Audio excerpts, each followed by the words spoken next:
Tēnā koe te māngai. To the Minister of Corrections, what consultation, if any, did he undertake with Māori before the government decided the treaty provision should be removed from the Corrections Amendment Bill, and is he concerned that this decision will increase the overrepresentation of Māori within our prisons?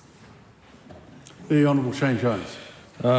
Sir, in respect of the question pertaining to consultation that took place during the election 2023. Does he agree that people in prison having access to their culture and identity is an important step towards successful rehabilitation and reintegration? Speaker, there are programs in our prison system, not the least of which is hokairangi, but if many of the prisoners practice their culture, they wouldn't be there in the first place.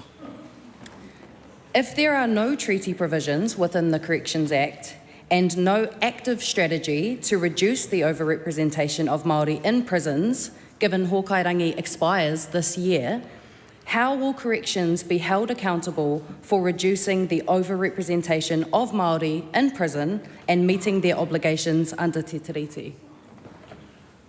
Speaker, firstly, there are no obligations in terms of the prison system under Te Tiriti o Waitangi, which is best described as the Treaty of Waitangi, an indivisible document not to be dismembered.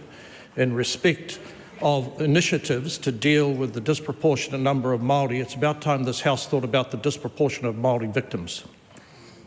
Is he concerned that despite making up just 17% of the general population, Māori make up half of the male prison population, 2/3 of the female prison population, and 67% of those in youth justice facilities? And how does he think this overrepresentation has happened? Speaker. Yes, I am aware of the disproportionate statistics.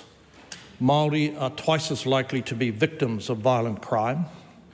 Māori are 60% likely to be the victims of a higher nature than ordinary New Zealanders. Stop lecturing about people in jail and start thinking about the victims of their crime who are substantially Māori. Will he commit to a refreshed and renewed hokairangi strategy, given it expires this year, to address the overrepresentation of Māori in our jails, in our prisons and throughout corrections? As I said, a sum of $80 million was set aside in the recent budget, but I want to make the point. Māori are not in jail because of colonisation.